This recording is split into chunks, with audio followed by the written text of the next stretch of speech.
Alright, first let us learn something about 360-degree feedback. You would normally hear two terms. One term that you hear is 360-degree appraisal, and the second term that you hear is 360-degree feedback.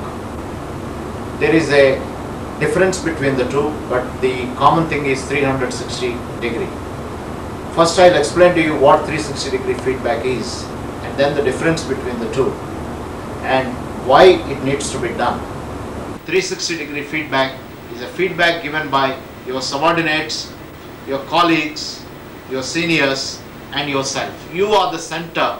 Because you are the center and there is an all-round feedback, it is called 360-degree feedback. That is how this term acquired this particular kind of a meaning. Now the difference between appraisal and feedback. At the end of the year, when you look back and ask your subordinates what impact you have made, and your colleagues and your seniors, and someone collects this anonymously and gives you a feedback, it's feedback to you. But supposing instead of you getting the feedback only, the company also gets the feedback, or instead of somebody sitting in some other city, external facilitator, your HR department collects the feedback, or the chief executive's office collects the feedback, or an external facilitator collects the feedback and passes it on to your chief executive and says, this is the feedback that you have got about your managers. Now you may use this to build their capabilities. In addition, you may also use it for determining their performance linked pay, or giving a little bit of an incentive. In addition to using performance appraisals, then this becomes 360-degree appraisal.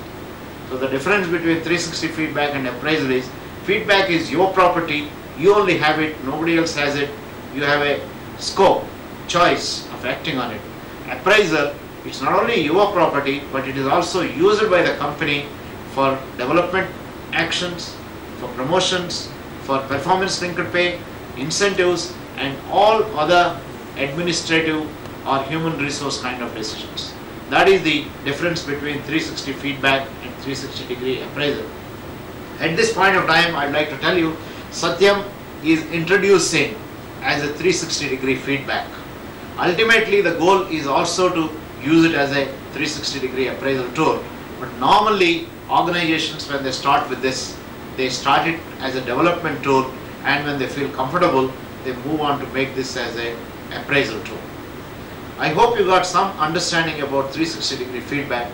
It is multi-source feedback collected anonymously from subordinates, from colleagues, internal customers or suppliers, external customers, seniors, as well as sometimes, if you like, you can also ask your previous company people who have observed you, if the previous company is just about 2 to 3 years, your spouse, your kids, and so on. It all depends upon what is the kind of tool that is used and from how many sources you want to have feedback.